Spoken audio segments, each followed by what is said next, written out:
All right, so now I'd like to talk about two applications of chirps. One of them is artistic, and the other one is more of sort of a data science application.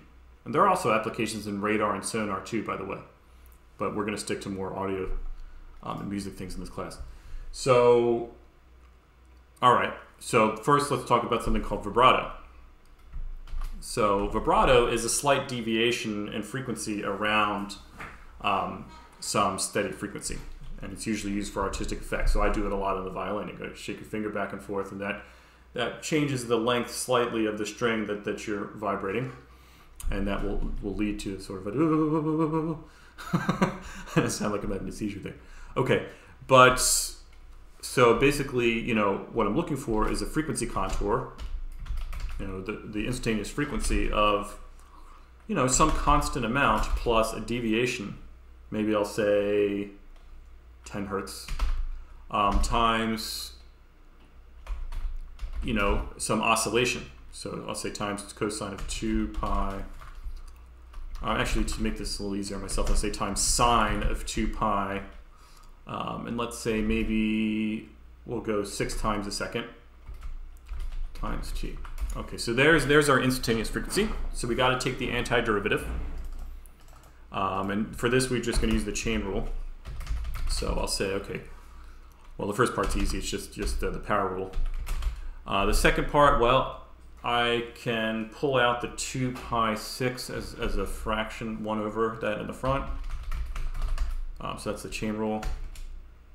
So 1 over 12 pi. And actually that's times 10. And then remember that that the antiderivative of sine is negative cosine.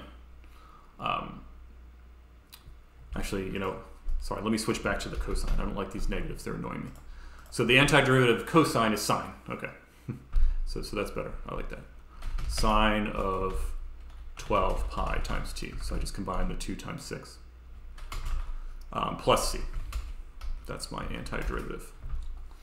Let me see, does that look right? So if I take the derivative, I pull out a 12 pi. That gives me the 10. Sine turns into cosine. Yep, that all looks right. Okay, so there's my antiderivative. So let's listen to it. So I'll say, all right, well, let's get 3 seconds of audio. And then I'll say my frequency is equal to 440 times t plus 10 over 12 times pi times sine of 12 pi t. And then we'll make our sinusoid. So I'd say y is equal to cosine of 2 pi times f. All right, so let's listen. It almost sounds like a flying saucer because it's just like a pure tone. But this is the basis of vibrato. So this is like a basic single chirp vibrato.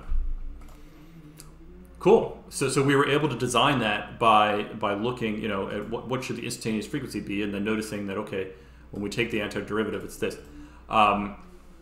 Maybe you want to do something that's a little more complicated numerically. Maybe I want to have the vibrato go faster over time, and that maybe is a little bit more difficult to integrate. So let's say, you know, as another example that I had, you know, maybe that my instantaneous frequency was 440t plus, maybe that was plus cosine of, maybe itself was a chirp. So cosine of maybe 12 pi t squared. Okay, I mean, I could integrate this. Maybe I don't really feel like it, so I'm going to do this one numerically. Okay, so I'll do this with the cumulative sum. So I'll say df, so the derivative of frequency is 440 times t plus mt dot cosine of 12 mt dot pi times t squared. And so I will numerically integrate that as the cumulative sum of the derivative times my interval, or rectangular interval, which is the difference between time samples. All right, so let's try this one now. So I guess I'll call this F2. And then we'll call the audio Y2. So So let's listen to this. Oops, hang on.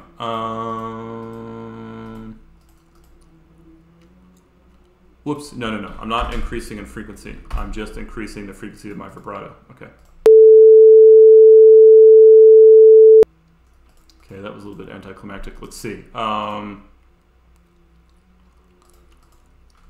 12 pi t squared. Oh no, yeah, I need to deviate more than that. Before I deviated by 10. Yeah, you can't really hear that. Okay. So you hear how that gets faster and faster. Maybe this is a cool musical effect you use. I don't know. So chirp within a chirp. All right. It's like chirp inception. Okay. All right, but I also want to talk about a completely different application, which is sonification. So let's say that you just have some random function, some time series. Well, you can put that so that the frequency that you hear in a chirp is proportional to the value of the time series. And you can do that simply by integrating the time series. So this is a project I worked with over the summer with Michael Ticci, who's in this class.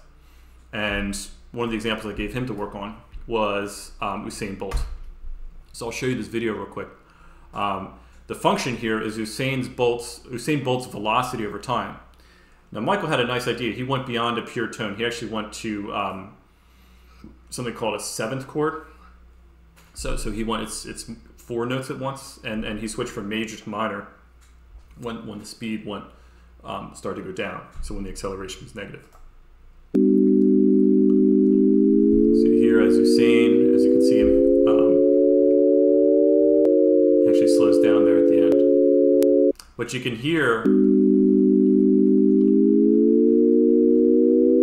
the speed goes up, the frequency goes up. And Michael just did that by using the cumulative sum, and that's all it took. So anyway, I think this stuff is pretty neat, so I just wanted to share it with you. But I'm not going to have an exercise on this. I'm going to move to just one different topic, and we'll have one more exercise. All right.